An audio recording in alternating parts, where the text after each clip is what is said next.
My name is Class. My pronouns are they and them. I am from the Hub Center, and that's in St. Paul, Minnesota, part of our public school district. I had to go back and rewatch the lightning talk that I gave with my coworker Laura, because I don't know if any of the rest of you have clear and distinct memories of early 2020, but I had to go back and refresh and reflect. And what I realized that I think made it rewatchable for a lot of teachers was our emphasis in that video on providing students with an easily accessible, familiar, and easy to use platform. So Weebly was easy for us to create things with by using the Google apps that we were already familiar using. And then it was easy for students to navigate to. And we really focused on keeping similar kinds of practice, like every time we had a vocabulary practice, using the same Google app, so that once students understood how to use it, it was familiar the next time and they could focus on the content instead of learning how to use that technology.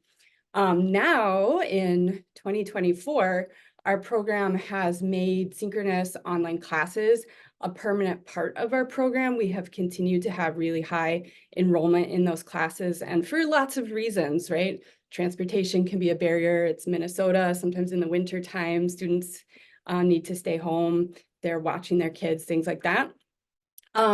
So we've been able to take those early themes of easy to access, familiar formats, things like that, and integrate those into what we're doing now.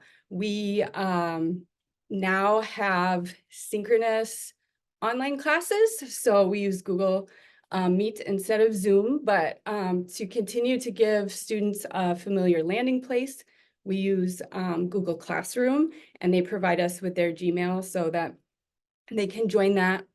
And then I have started using desmos.com, which is an interactive lesson building platform for teachers to use. And I actually did an article for World Ed on Desmos as well. And I put that link in there. So if you take a look at this slideshow, if it's available afterwards, you can, and it's desmos.com, so you can easily look it up too. And it also provides that really easy to access. We have students' Gmails anyways from joining Google Classroom, and that's all they need to get into my Desmos lessons. And it keeps it interactive in the online environment. So why did I choose to go to desmos.com? It is maybe more familiar if you teach, or an important part of your program is math instruction. It existed before people started going online and having virtual classes and things like that. But I'm using it in my ELL classes and my GED science class for two main reasons. It's free. It's free for me as a teacher, a lot of interactive lesson building tools. You can maybe do some trial things for free, but then after a certain point, you have to pay.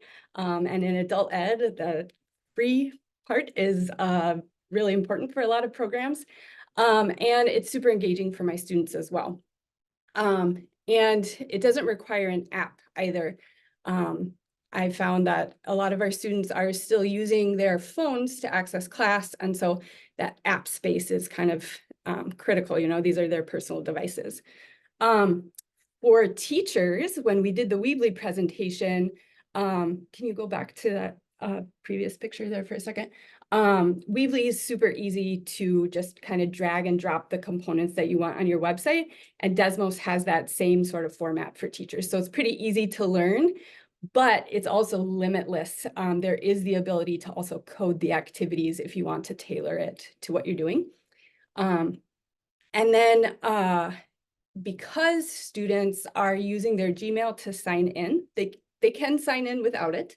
And I did that very early on in the pandemic. But if they use their Gmail, it not only, you know, I can see who's signed in, but it saves their work. And so that link is in my Google Classroom, and they can keep coming back just like they would if they had a notebook in an in-person class and they wanted to see what we did together. It's crisp and clean and uncomplicated. So you can see in this image here, there's just a limited number of tools available for students. And there's more tools, but I've turned them off. So that makes it easier for students to navigate the page. They're all white backgrounds, really clear text, things like that, no ads. And so that's something that, again, keeps the emphasis on the content that we're practicing instead of how to use the technology. And then I have a couple pictures to just show on the teacher dashboard side that I'm able to actually keep track of who is participating. You can see the dots show students who've worked on certain pages. Some people had to leave early, so you can see there's no dots where they were. So I can keep track really quickly about who's engaged. And I can also see their work. In the last image that I have, it shows you this is a matching activity that I built, so I can see who's matching, and then I can see the sentences that they wrote. And so that allows me to also pay attention to who might need help, things like that.